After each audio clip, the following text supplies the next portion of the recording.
Chhattisgarhi video देखने के लिए हमारे चैनल को सब्सक्राइब करें और दबाएं इस बेल आइकन को ताकि हमारे वीडियो के नोटिफिकेशन आपके पास पहुंचे सबसे पहले।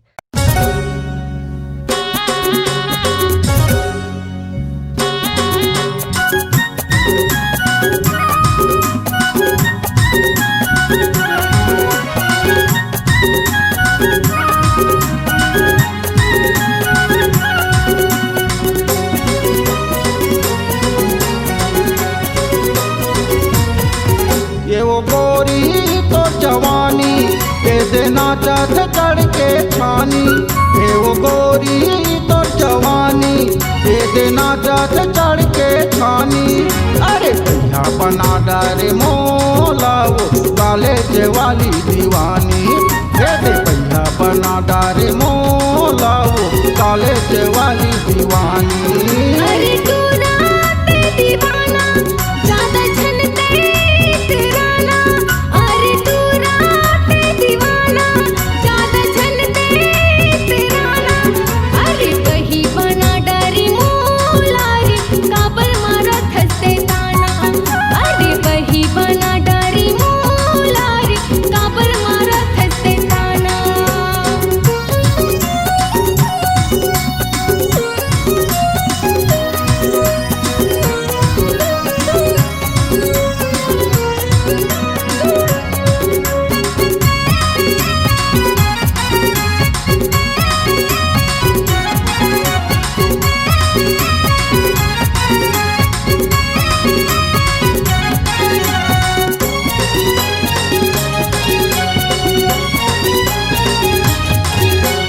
गाल गुलाबी होठ है लाली चेहरा चुम्मा वाली ओ।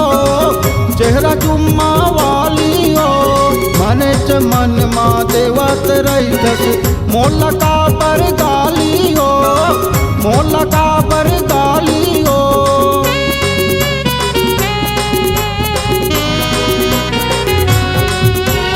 गाल गुलाबी होठ है लाली चेहरा चुम्मा वाली ओ। चेहरा चुम्मा वाली ओ मन च मन मा देवत रही थस मोला का पर गाली ओ। मोला का पर गाली ओ।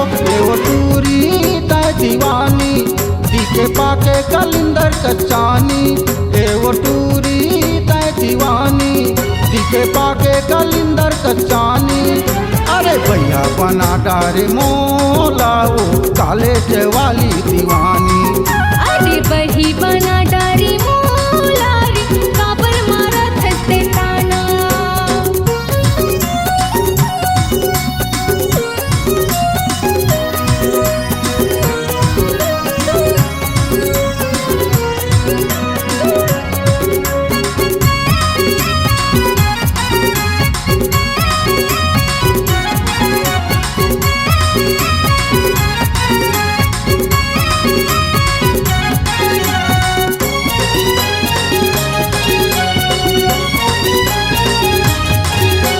कोरबा शहर मा मोला घुमावी पीपी नगर के मॉल मागा।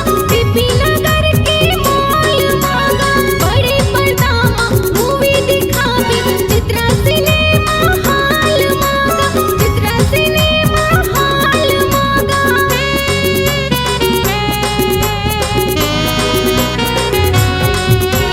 कोरबा शहर मा मोला घुमावी पीपी नगर के मॉल मागा। पीपी नगर के मॉल मागा बड़े पर्दा मा मूवी दिखावी चित्रा सिनेमा हॉल मागा। चित्रा सिनेमा हॉल मा। अरे तू रात दीवाना झन कर गाते बहाना। अरे तू रात दीवाना झन कर गाते बहाना।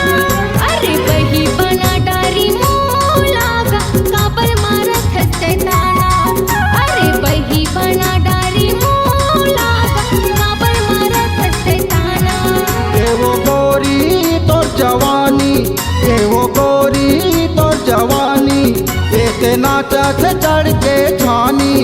अरे भैया बना डारे मोला वो कॉलेज वाली दीवानी। रे भैया बना डारे मोला वो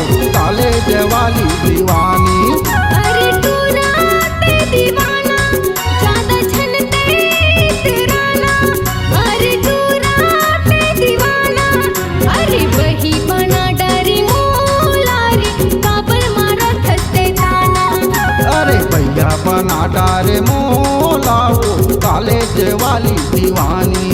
अरे बही बना डारी मोलारी काबर मारा थते ताना। ए दे भैया बना डारे मोला वो कॉलेज वाली दीवानी। अरे बही बना डारी मोलारी काबर मारा थते ताना।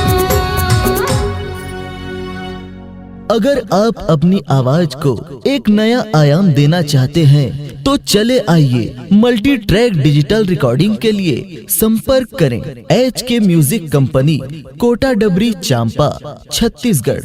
मोबाइल नंबर है 9329238487 और 8085380339।